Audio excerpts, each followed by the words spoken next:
What motivated you to do this study? So this project I did as part of my master's dissertation. I did a global sustainability master's at the University of Exeter, and that requires a 3-4 month dissertation at the end of the year, and you can do that with an external organisation. ECO had a volunteering opportunity to do some carbon accounting, and I had some experience of doing similar research in my undergraduate. So I sort of combined the two, the volunteering opportunity and the dissertation, and did it as part of my dissertation and a project for ECO. Why has nobody done this before?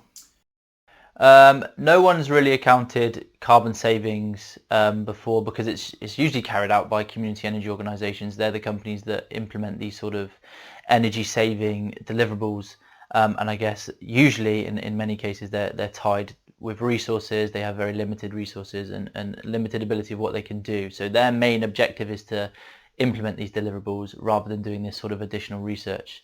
And as I came in as sort of a master's student, not using any of ECO's resources, doing this research independently of ECO for ECO, it sort of worked quite well, as it wasn't taking up any of their resources, and it was still, it's still going to add quite hopefully a bit of benefit to ECO.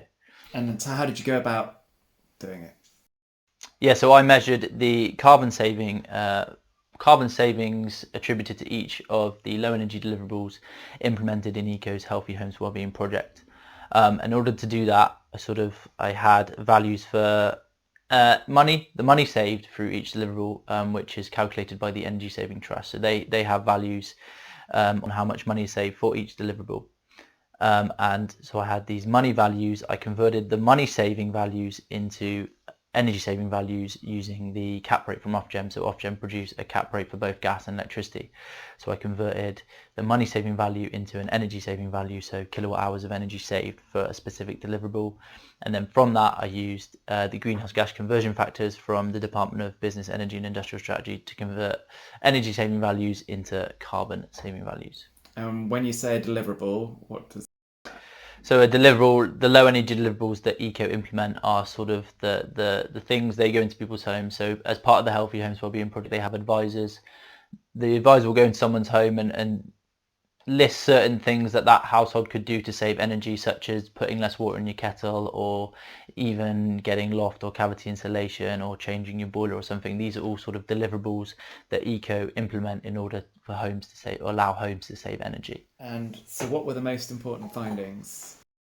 I got an energy saving value for each deliverable, how much carbon was saved for each deliverable, added that all up to find a combined value of how much, the total amount of savings that ECO produce or save over a year. And then I also calculated how much emissions were produced by ECO. So I've got a value for how much emissions are saved by ECO and a value for how much emissions produced by ECO, and taking one away from the other, you get a net emissions value from ECO. So those are the three main values. I think over a year period, through all the deliverables, the low energy deliverables that ECO implement, they saved around 600,000 kilograms of CO2 equivalent emissions. They produced around 10,000 kilograms of CO2 equivalent emissions, so basically nothing compared to the amount they saved. And then overall that produces a net emissions of around 590,000 kilograms of CO2 emissions saved through the Healthy Homes Wellbeing project. You found that some of the measures worked better than others, some of the deliverables, I guess, as you call them, some of the things that people could do. Some of the low energy deliverables save a lot more energy and therefore save a lot more carbon than other deliverables. Mainly the replacing heating, changing your central heating, or getting a more efficient gas boiler. They save an incredible amount of energy compared to some smaller scale practices, and that is because they're much larger scale. They operate on a much larger scale than the other deliverables.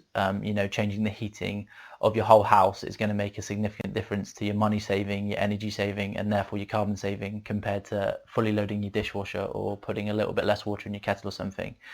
It was mainly a lot of deliverables that save gas or change the way you heat your home. They're the larger scale deliverables, and they're the ones that made the most impact in terms of carbon savings. It was things like replacing boilers, but also to some extent things like insulation as well. Is that right? Yeah, again, really large scale changes to the home. So adding cavity or wall insulation or loft insulation, And yeah, big deliverables that maybe require a bit more money. So you've got a lot of deliverables that, you know, require just behavior change, fully loading your dishwasher, putting less water in your kettle, closing your curtains at dusk. They all save energy, but they're not going to save anywhere near as much energy as changing how your home is heated or changing how much heat your home loses. Great. So what's next in this work?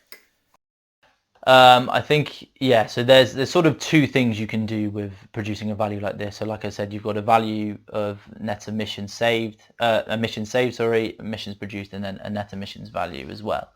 And I think you can sort of do two things with these values. You can use them from sort of an economic perspective to sort of demonstrate, okay, look, if you implement these sort of low energy deliverables, you can save money, you can save energy, and now we've got an idea of how much carbon or how much greenhouse gases you'll save as well. And that's, you know, going to be incredibly important as we're in the midst of an energy crisis and we're coming into winter. It just sort of is a way to encourage more people to uptake these sort of low energy deliverables. But then more importantly, I think, is sort of the climate perspective that comes from these values. So I think, you know, in order for the UK to meet its climate targets, it's important to invest in renewable energy and look at how we can invest in green technology and innovation and stuff. But it's also really important to look at, okay, what can we change on a smaller scale in the home that makes a larger scale when it's implemented across every home. And hopefully values like this can be used to sort of guide maybe government policy or direct movement that allows big changes to be made in efficiency within the home.